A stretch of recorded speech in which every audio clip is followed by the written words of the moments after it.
Nepotism isn't necessarily a bad thing, but did you know about the heritage of some of these celebrities? Singer and songwriter Elle King, whose real name is Tanner L. Schneider, opened up about her childhood and relationship with her dad in a podcast interview recently, despite allegedly previously having been warned by the actor to not talk about him in the press. In a clip of an interview led by Bunny XO on her Dumb Blonde podcast, which was shared to TikTok, King opened up about her relationship with her father after the host admitted Rob Schneider was one of her childhood crushes. Elle King claimed any summer she spent with her dad were on a movie set where she ended up lost in the shuffle, and she would get in a lot of trouble if she ever messed up a shot. She also claimed that her dad sent her to fat camp where she got in trouble one year because she sprained her ankle and didn't lose weight.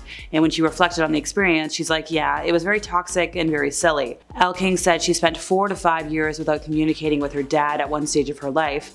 However, after she released her first record, people started asking about him, and he made contact. The singer also took time to clarify that she disagrees with him on a lot of things, and she's told him to bleep off. It seems almost absurd that somebody with Whitney Houston's looks, because by the way, she was on the cover of 17 magazine as a fashion model before she had a record deal, and of course her talented voice, would need any nepotism connections because stardom just seemed inevitable. But it turns out that her mom is Sissy Houston, a gospel recording artist and Aretha Franklin's longtime backup singer.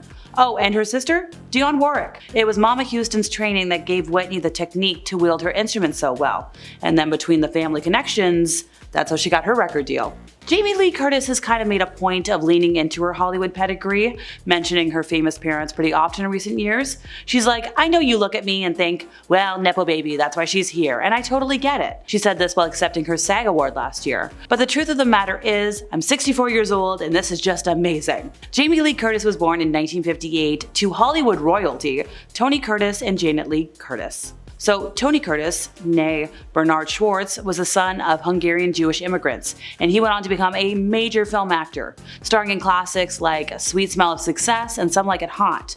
Whereas Janet's maternal grandparents immigrated from Denmark, and she went on to become one of Hollywood's brightest starlets. She was in Bye Bye Birdie, The Manchurian Candidate, and Psycho. Jack Quaid doesn't shy away from being called a Nepo baby. He's like, no matter what I do, people are gonna call attention to it. And he's like, I'm inclined to agree with the title. And he said this in an interview. He's like, I am an immensely privileged person, was able to get representation pretty early on, and that's more than half the battle. So he was asked on the Daily Beast's The Last Laugh podcast if he consciously tried to avoid romantic comedies to avoid comparisons to his mom, because, well, her credits include some of the greatest films in the genre: When Harry Met Sally, You've Got Mail, the iconic Meg Ryan. He's like, it was a little bit of a conscious decision to not do it as much. It's just gotta be right, because you know, my mom is the undisputed queen of rom-coms. So I can't just get into that space. It's gotta be right. Domhnall Gleeson has weighed in on his thoughts around the Nepo baby discourse, because he is the son of Brendan Gleeson. And he says that while he can't apologize for who his father is, he has acknowledged that nepotism can be a factor in the success of some people in the industry. He was asked whether it was fair to say that the children of well-known actors have an easier path into the business, or whether this undermined their own work.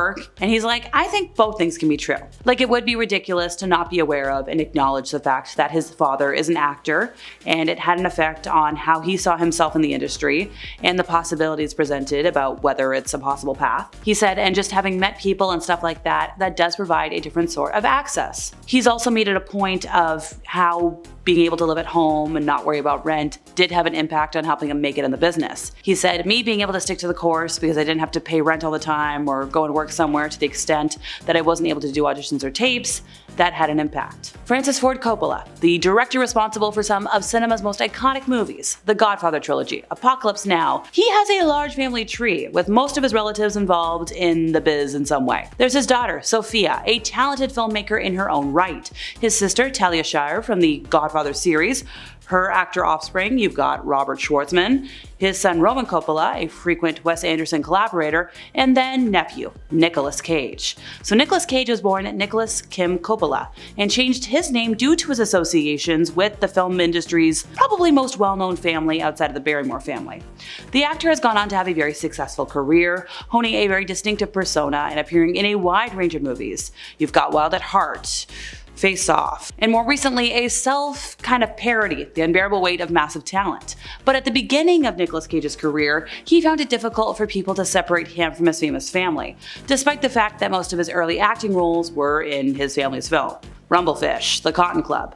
His first role, however, was in Amy Heckerling's Fast Times at Ridgemont High, where a lot of his castmates kinda poked fun at it. When he was chatting with Playboy in an interview, Cage called his Nepo status a mixed blessing. He was like, "I started acting when I was 17 and my fellow actors didn't accept me. They said I was there because of Francis Coppola. These actors know who they are. I felt I had to work twice as hard as the next guy to prove myself." The actor revealed that he felt the burden of being related to his famous family before detailing his experiences.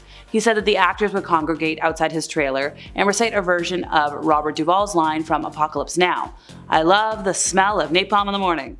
But they said, "I love the smell of Nicholas in the morning." Ben Platt is the son of mega producer Mark Platt, who has been nominated for 3 Oscars and produced the 2021 movie adaptation of his son's star-making Broadway musical, Dear Evan Hansen. When asked about his Nepo baby status in an interview with Rolling Stone, Ben got defensive and tried to dodge it, and that went viral. He's like, "We're gonna skip right over that if we can." And when the interviewer followed up, the publicist was like, "Yeah, if we could just focus on the movie we're talking about, that would be great." And it wasn't until all of that actually blew over that Ben was a little more willing to talk about his advantage in life. He was like, "Of course I acknowledge I'm an absolute Nepo baby through and through by definition." He said, "My dad is a producer. I did grow up with an understanding of the business and an access to it. I will say that was the benefit, more so than it has been getting individual jobs as an adult." He also mentioned, "I really think it helped me to give me the tools and foundation to build my career.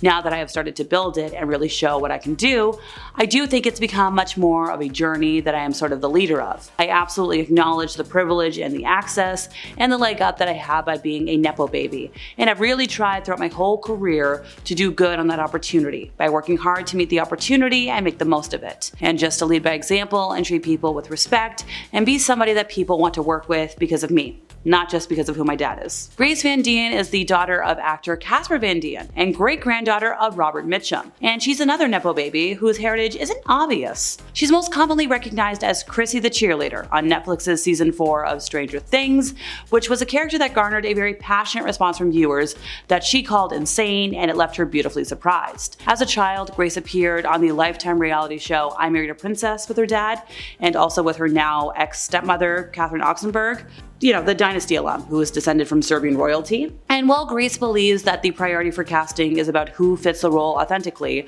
she knows that having relatives in the industry can help. But at least for her, it's something she embraces. She has said in interviews, "I love my dad. I love that I have someone to guide me through this roller coaster of an industry. I beam with pride whenever I walk into a room and a producer or a casting director asks, 'Is Casper your father?' Now, does that single-handedly book her the job? No." And she says, "I wouldn't want it to, but I find it so awesome." So nowadays, Grace is more an avid gamer. She has a huge Twitch following. Love that for her.